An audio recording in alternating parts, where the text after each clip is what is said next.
to the Warzone Amateur Hour podcast.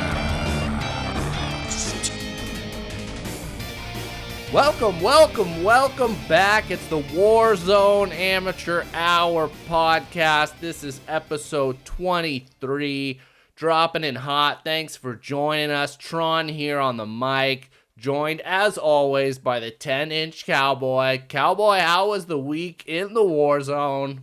Yo, it's been pretty good. Also pretty bad. I've had a lot of highs and a lot of lows. You know, it changes from day to day. This morning, you and I got a couple of games in, a couple of duos rounds, and I was screaming first thing in the morning, throwing my voice out before we record the podcast. So I don't know how I'm going to sound today. I was literally screaming at the top of my lungs. I was so upset. So that's where I'm at. How are you? I mean, I definitely should have clipped that in hindsight because you were screaming. And I think the word for us playing today was like so close, I guess 2 words there. Because, yeah, we'd get the one guy down and then we just couldn't finish off the teams, man. We couldn't make it happen. I don't know what's going on there. We got to fix that. Yeah, I mean, I was playing like shit. I don't know. I'm still in this, this weird, in between space where I don't know what my secondary weapon should be. I still love rocking the car, and sniping is really fun. I enjoy that. As I've said before, the thrill and the excitement you get of headshotting somebody, just one pop in the head is, it's a very, very good feeling. I haven't found that kind of feeling yet with a secondary weapon, so I'm still exploring it. Honestly, to go back, I've been back on the FFAR train, actually. I still think it's totally competitive. I love that it doesn't have much recoil, and it's pretty good close range, and it's mobile, which I like. So, I've gone back to my old ways because I'm searching for some rock to hang on to. It's been tough, man. They really throw you for a loop with these weapons tunings, it seems like, because we've had this conversation before. You're everybody out there singing the gospel. They got their chairs on the choir, but you just haven't found your voice yet. You haven't found what speaks to you. I guess the car is your thing, and I mean, to your credit, you can hit those banger headshots. You were definitely sniping better than I was today, but it seemed. My advice for you is, take a step back, put on that analytical hat of yours and be like, where am I losing? What do I need to compensate for my shortcomings? Now, that might be an extensive list, but you got to kind of rearrange it, hierarchically, whatever the word is. Figure out what's the biggest weakness. Is it the short range duels? Is it the reaction times? Is it I don't know, man. Only you know. Yeah, I mean, you're right. You're right. I do need to find that. I think another issue is that I get caught up in this kind of like, what's the right word? Craze, you could say, or like meta chasing. Meta chasing is exactly what I'm getting at. Is that it comes out, oh, the FARA is the new meta. It's like, okay, well, let me spend 70 hours this week leveling that up, and then they release patch notes that they're gonna nerf it.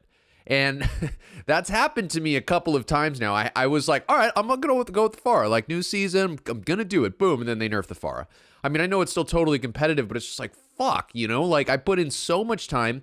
They, this last week, they had the multiplayer open, so I was able to level guns. And I did that with the FARA, and then it gets nerfed. And, you had highly recommended the AK-47 in either a long or short range package.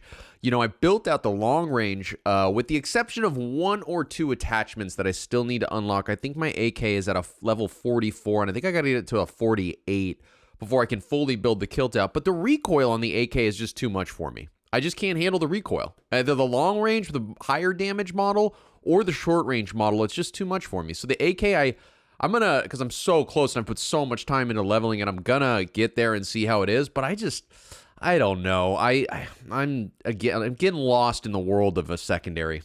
Well, when it comes to the AK, I'm just going to say, you're getting there towards the later chapters, baby. You can't judge that book by its cover. You got to read that thing from cover to cover.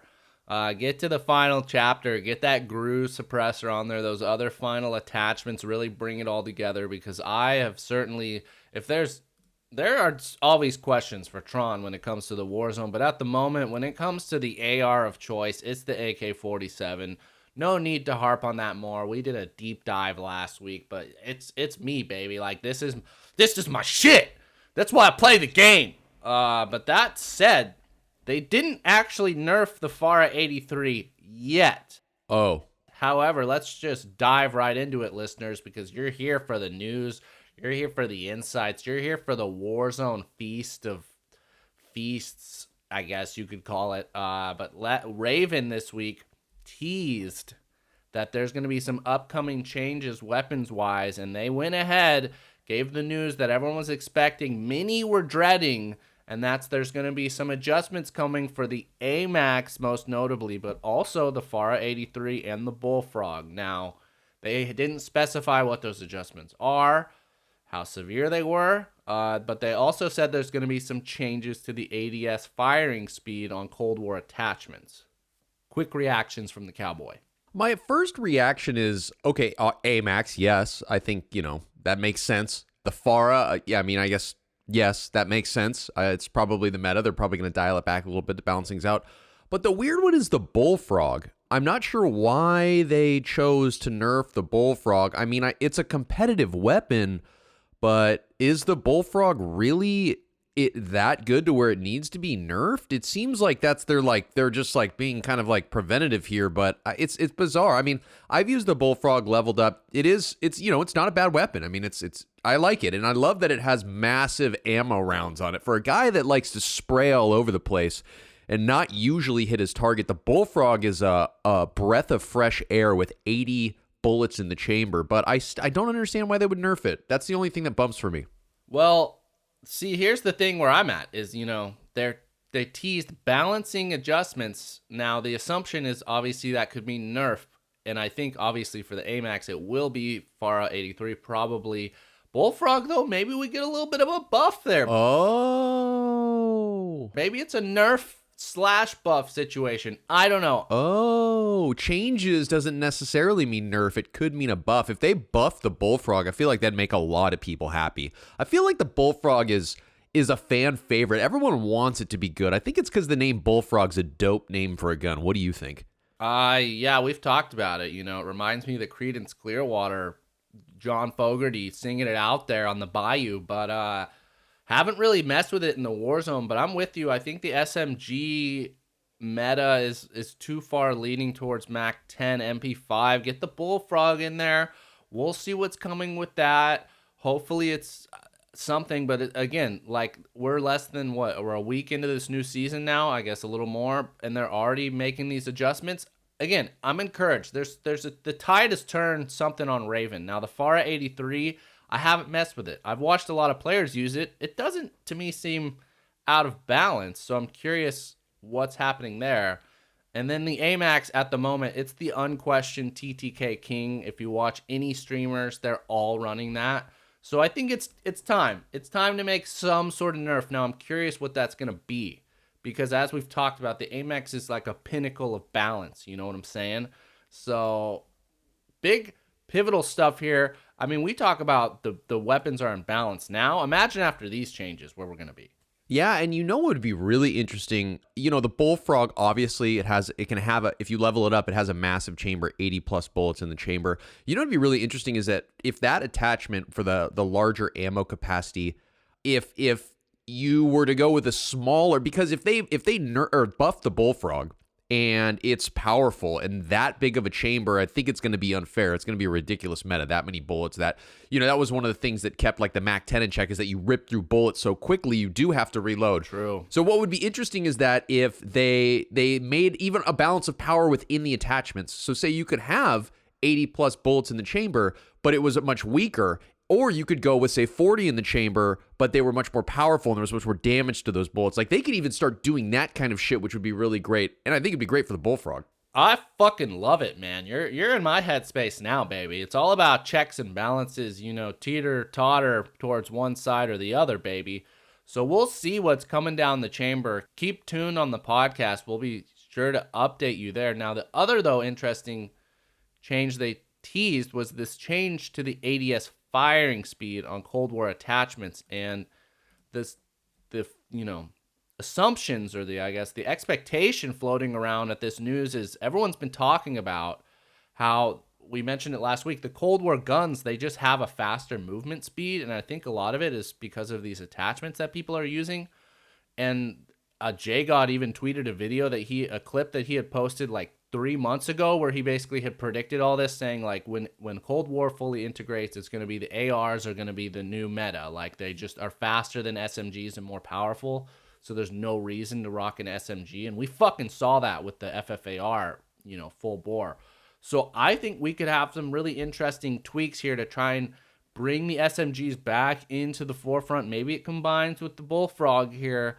But either way, I'm applauding that they're making these changes. They're not just like, hey, the game's a little out of balance, but it's close, but we'll fucking leave it and sell some blueprints. No! They're out here. They're proactive.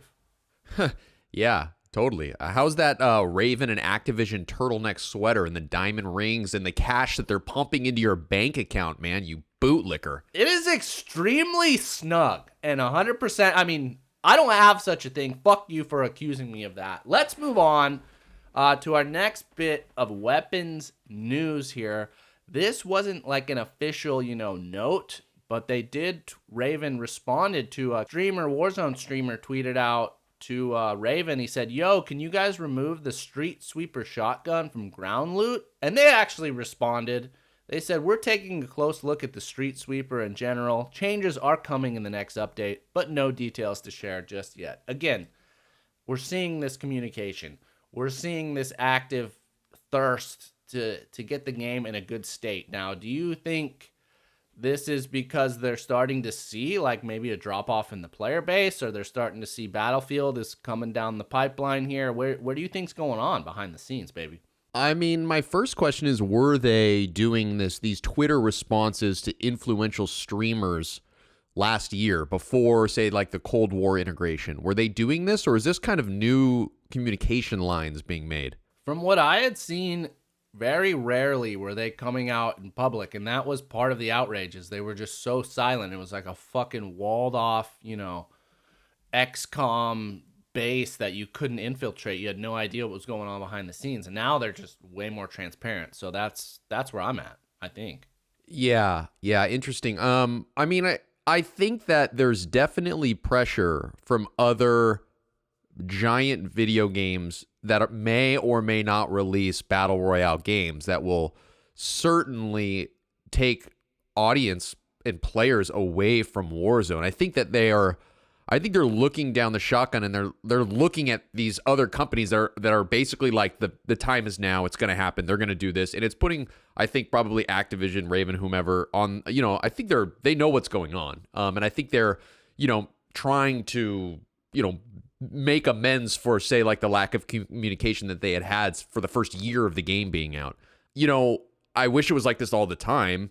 I wish that they made changes. I think they're doing this in response to pressure. Yes, that's what I think. Okay, so you're kind of, what I'm hearing is, they're like they were the deadbeat dad. They were always out at the bar. They were always at work during your big baseball games, and then now that they see like, oh, you're starting to make something with your life, you might be doing something, or you might just be hanging out with the mom's new boyfriend. You're calling him dad now. So he starts showing up at the games. He starts getting you those new sneakers you've been asking for. He's like trying to be the good dad again. Is that what's going on, you think? I don't know if that analogy really applies, but I saw what you were trying to do, and yeah, it was kind of like that. There's basically there could be a new daddy in town. Mommy's looking around the bar and thinking, wow, there's a few potential ships to jump to, and yeah, the old daddy's thinking, what's going on here? Oh, let me be sweet. Let me buy her a drink. Let me get back in her good graces. Let me shave and put on some cologne. Well, I like the smell of it so far, so keep it going, Raven. Warzone in a fantastic state. Oh my God.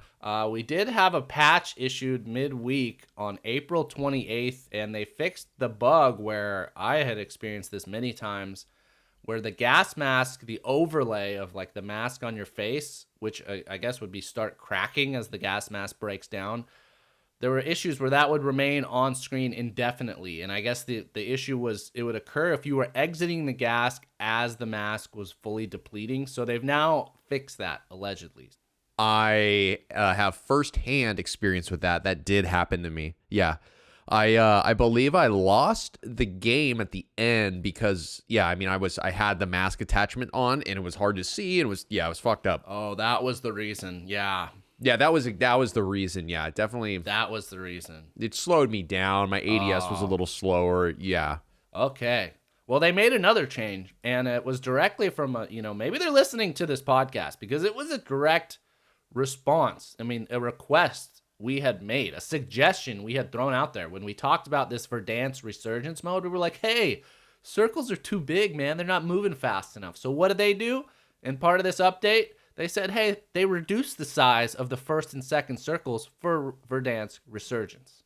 That's great. I think that helps a ton. I believe we played a little Verdansk Resurgence this week, and I think I didn't know that they did that, but I'm into it. I feel like it was a little snappier and funner.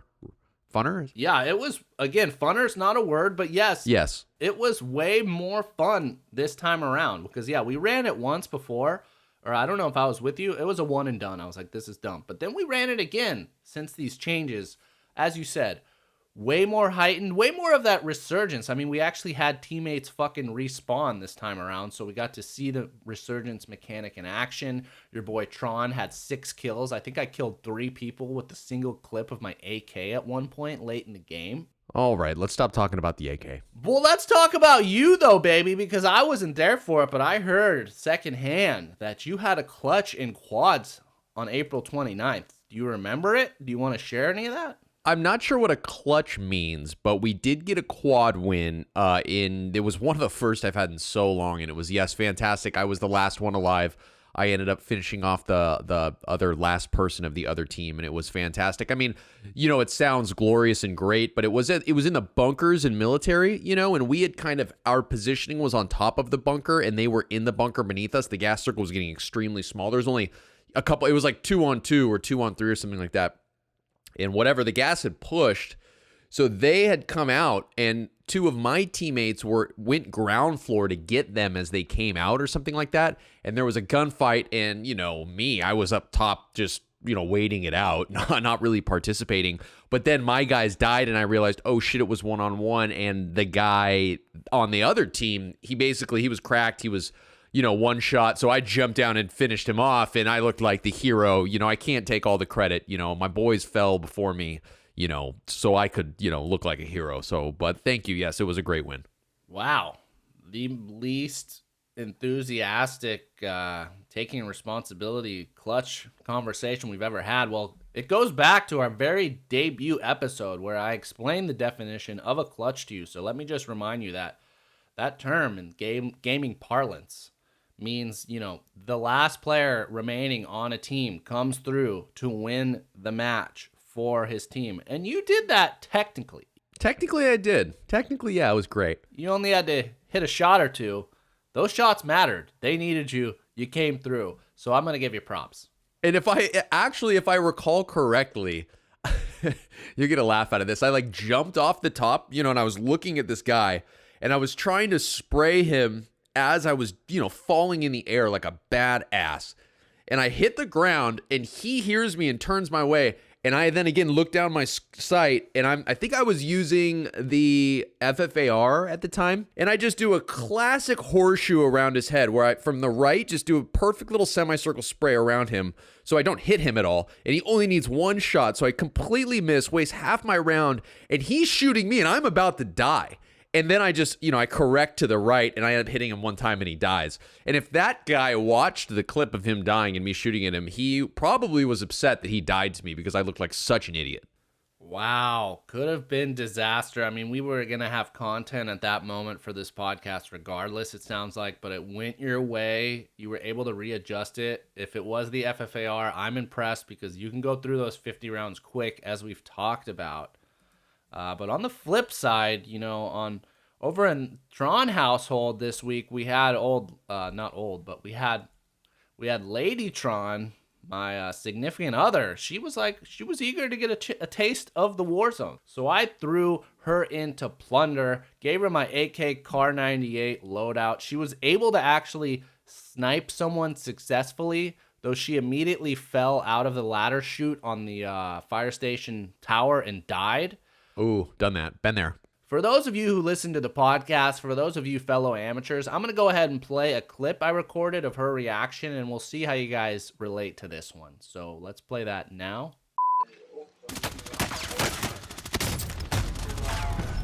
I don't see him anywhere, dude. This game's stupid. I'm done with it.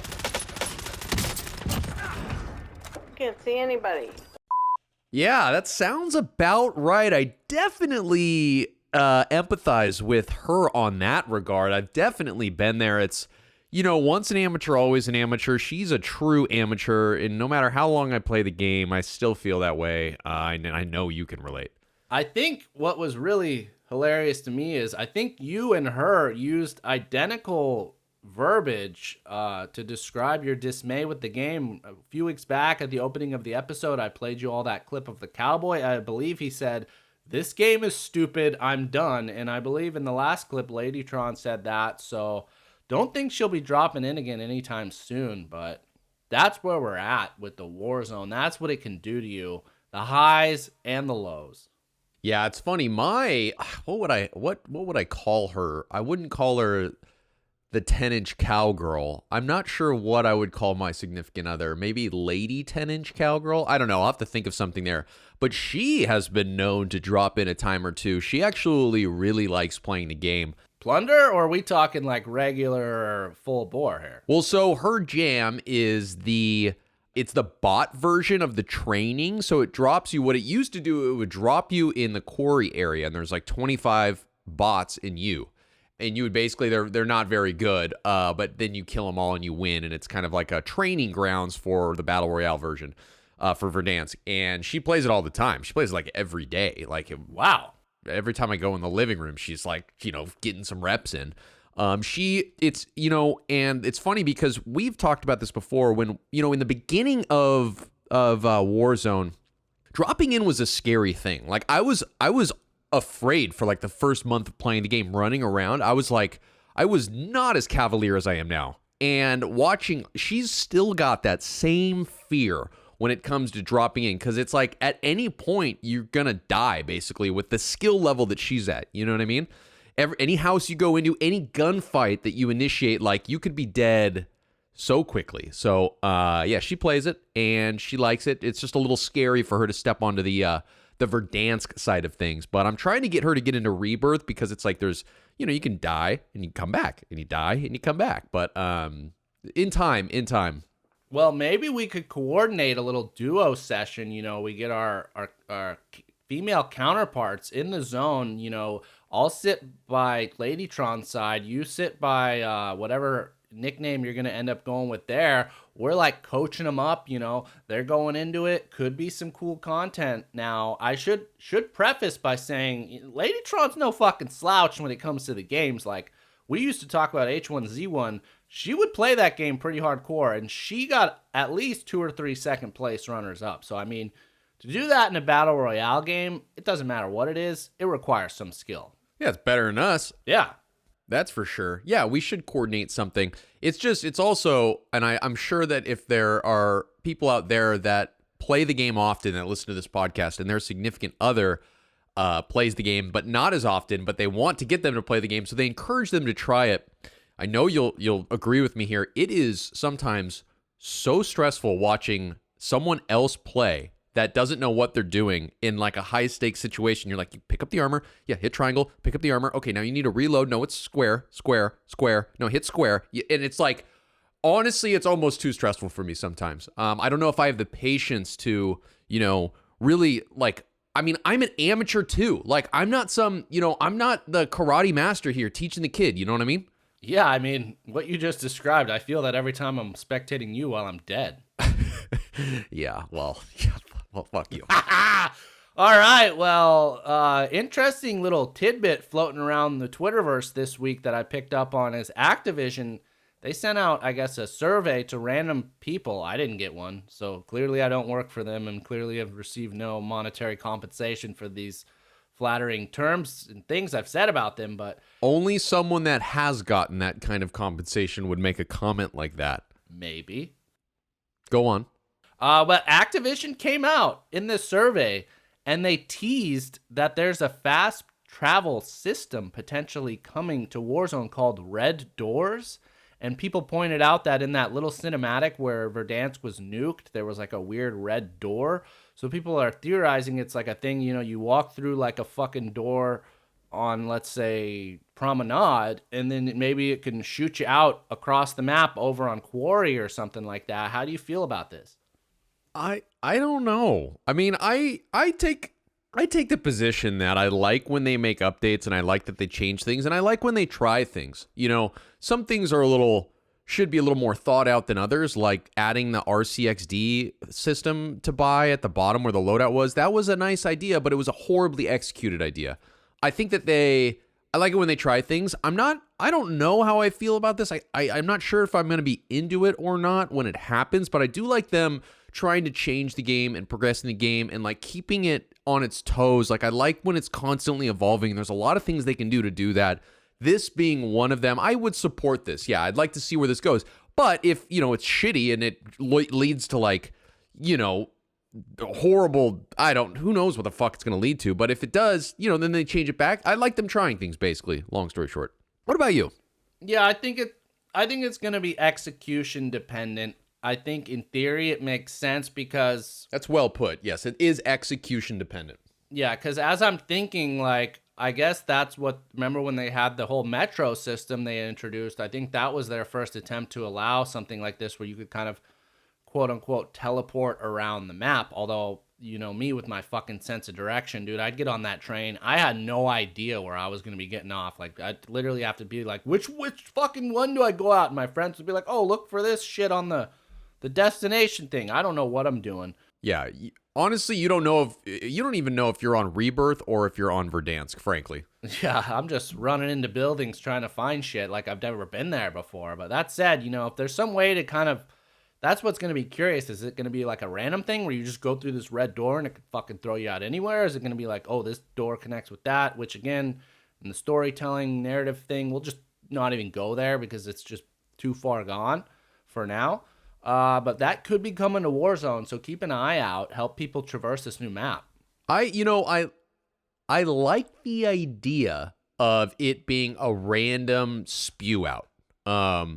Because I think what could happen is if you have an exit point on one of these doors, that could end up being camped. So whenever somebody goes through it, someone's waiting there and they'll kill you, especially if, say, like you're going into where the circle's going to be. I feel like if it was random, that'd be fun because then all of a sudden you're like, who knows? Let's do this. It's like, oh, we need to get out of here. Oh, there's an X factor. It's just like, you know, and that kind of like random, you know, randomly generated shit is what leads to like epic gameplay moments, you know? Yes, but I'm also now wondering, is it a two-way door? Can you go in and out? Or is it one way? You know? I don't know. Execution dependent, as you said. Execution dependent. The word of, 2 words again, fuck, of the episode here. But let's move on. We had an interesting note here from a listener, Reginald. Pointed out to us as we've been talking about the narrative. We've been talking about what's going on with this current 1984 map. Is this here to stay? He theorizes that it's got to be temporary, and he made an excellent note that I have since realized is right in front of our eyes, is during that little cutscene at the beginning of every Verdansk match, which is now helicopters flying in, and, you know, they're getting you ready to jump out. Yeah. If you look at the text on screen, it actually says flashback. So technically that's, I guess, how we're in the fucking 80s right now. Is this is a flashback? So he theorizes that we're in a temporary flashback and will soon be returning back to present time, perhaps introducing an even newer map. I don't know, but I had to bring it out there, baby. It's interesting that is brought up because this morning when we were playing, we were dropping in, I looked out to the opposite, I guess it would be south. Yeah. I looked south, opposite of where the explosion on the hillside was, and I noticed there was clouds and crazy thunder and lightning. And I recall when this last week when we were playing and it was the new skin came out, I remember thinking to myself, oh, wow, look, you could see so far south. You could see like another island out there. It's like another peninsula. I kind of almost thought it looked like the Bay Area. I was like, you know, in my mind's eye, thinking about the geography of the southern area of Verdansk. But then today when I dropped in, I saw this lightning and thunder. So something is definitely changing on the horizon line. And I have also thought about the flashback concept. And I think that would that would be so righteous of them if this was only a short-term situation and they were basically trolling us and we're going to come out with something even bigger and better and more badass. I would applaud them. And it is curious. Flashback is a weird name to throw out there in regards to like you know what I mean? Like I think it would all make a lot more sense if this was all in preparation for some other release that was like, you know, say like for the next season or whatever. Would be righteous. Okay, I'm gonna get that note over to. Yeah, that would be cool if that happened. I think there's clearly something going on in the context of the story. They even updated if you look at the actual explosion, that animation has since changed. So I don't know if it was like the asset wasn't working. I doubt that. I think there's an evolving thing going on. There's something going on under the surface here, hopefully. Yeah, I'm yeah. Is there any insight you have? Is there anything you would like to share with us? No, but Activision must have got our note about this narrative being confusing as hell, because this week they issued this little trailer, which was like an amalgamation of all their other cinematics, and it was recapping the quote-unquote story so far. And I sat and watched it, hoping I could come on this episode and be like, guys, I got it figured out. I know the story, but actually I watched that thing and I'm still so fucking confused. Yeah, I wonder how Activision is getting our notes. And did you see the final cut of this, or were they showing you the rough cuts of this release? I watched the one that was released to the public, just like everybody Okay. else. I got no inside information here. Okay. Well, I watched it as well, and yeah, curveball, no idea what's going on. I still don't know Stitch's master plan. Who is Stitch? What the hell is going on? Yeah, I mean, do you think, actually, now that we're going down this rabbit hole, if we're talking about a flashback, right? A flashback would be, you know, someone's perspective of a moment in the past. And I'm wondering, whose flashback is it then? Like, what is this flashback that's happening? Well, the last cut scene they did release happened in the mountains, and it was, I believe, the source of that explosion. It was the girl, like, Stitch's, like, sidekick, who was on the fucking snowmobile. She, like, detonated that bomb. So it's something to do with that. Yeah, to me, that was the big takeaway after I watched this, is like, dude, this guy Stitch has been executing like this master plan, and they've been teasing it, how he's like, oh, all the pieces are falling into the puzzle. But it's like, we still don't know what the fuck is the plan here. What is the goal? Give us a goal. That's what it is what is the goal? Yes, baby. What is the goal? That's what's missing from this narrative. And it all goes back to, storytelling. It's like, you need to anchor a story with some sort of want or goal. Now, the way he executes his plan, that could be all a surprise. You can fucking take us left, right, upside down, back around. But if we don't know, like, what the goal is, who's the good guy, who's the bad guy, who's fucking working towards it, what are the obstacles, we don't have anything to track in terms of, like, is he successful, is he not? And it handcuffs them because they could be doing so much more. The audience wants to know the goal, so they can be on the lookout for Easter eggs, for things that'll help inform. Like, the journey is what it's all about. I feel like they're trying to hide the goal because they think that's like this, like, that's like the big thing where it's like, no. We want to know where we're going, and then we'll go on the ride with you, baby. You know what I mean? 100%, like if I knew what's going on in Verdansk while I'm flashbacking, I can, play that little cool game in my head, like, oh dude, we're gonna be doing it, man, we're gonna stop Stitch this time. But now I don't fucking know. Who the fuck is Adler, or whatever that guy's name is, with all these things on the map? What is going on with that? I don't know. He's like the good guy, and yeah, he's just this poor bastard's being flown all around, tortured to holy hell. Now you can like play with his character post-tortured mode, which is, side note, just an interesting timing for them to release that during this military appreciation week, but we're not diving into that. Interesting, yeah. So maybe we should just move on. But that said, sorry there, listeners. No clarity to provide you in terms of this narrative. Still very confused, but we're starting to we're script doctors here, and we're starting to diagnose, I think, the real root of these problems. Yeah, I think we're getting to something. And I mean, obviously you have an inside ear to the developers and the storytellers. So maybe maybe get them listening to the pod, give me cash a couple checks for me, like get me in on this. I don't know how they approached you, but we do this together. So I'd like a little money too. Okay. But finally, the other update this week is for us, badass system bros.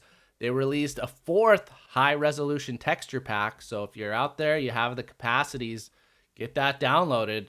I know I did. Is that a PS5 only thing? We talked about it. It's a PS5 or a PS4 Pro or an Xbox Series X. And then, again, I don't know what the fucking Series X previous generation Pro version was, but not for you. Let's just say that, Cowboy. See, yeah, you think you're better than me. So get your ass on one of those Twitter sites, get the notifications going for how to get a next-gen system. They're starting to become a little bit more easy to get. Maybe you can get on my level. You think you're better than me?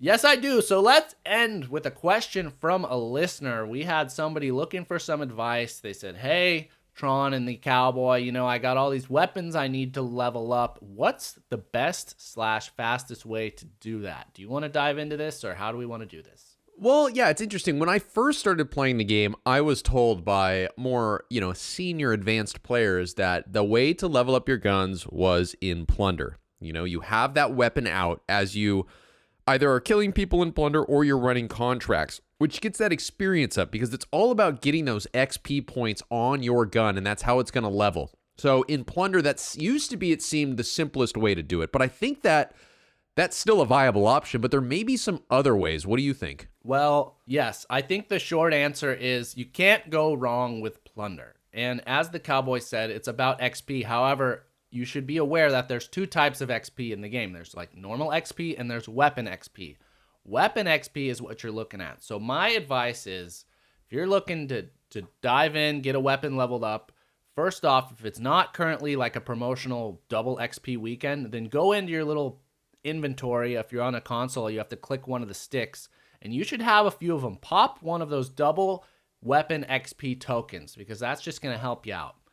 Then, I think we've covered this before. You want to go to your little loadout equipper section and go to your field upgrade. Throw on the trophy system. Don't do the fucking stopping power. Don't do the other bullshit. Just do the trophy system. Then you drop into Plunder, ideally with some teammates.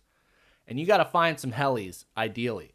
And then you're just going to try and bang out as many of these supply run contracts as possible.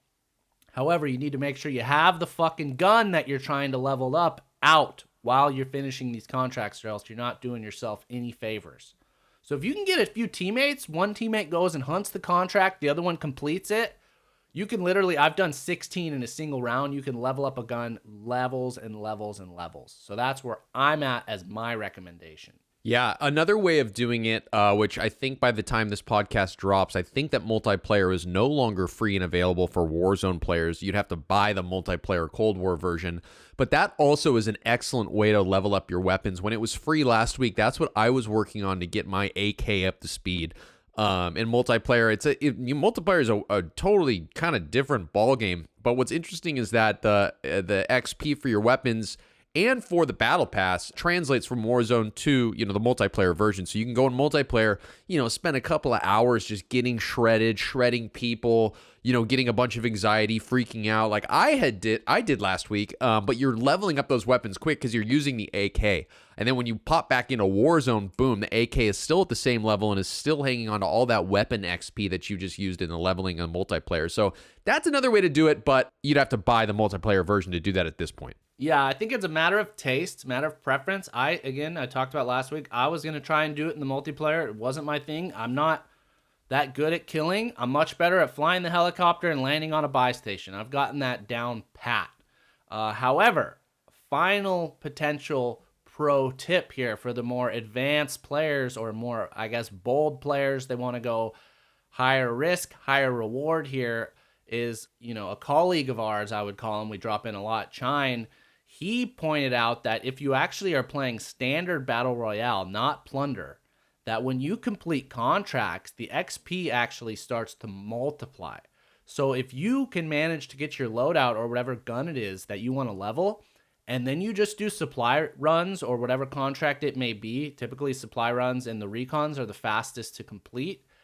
When you do one, the first one, you're going to get 500. And then I believe you do the second one, you're going to get 1,000. I think after that, it goes to 2,000. It starts multiplying. So you can do much more significant leveling. But again, it's a higher risk because if you die, you're out of it. You got to have your loadout.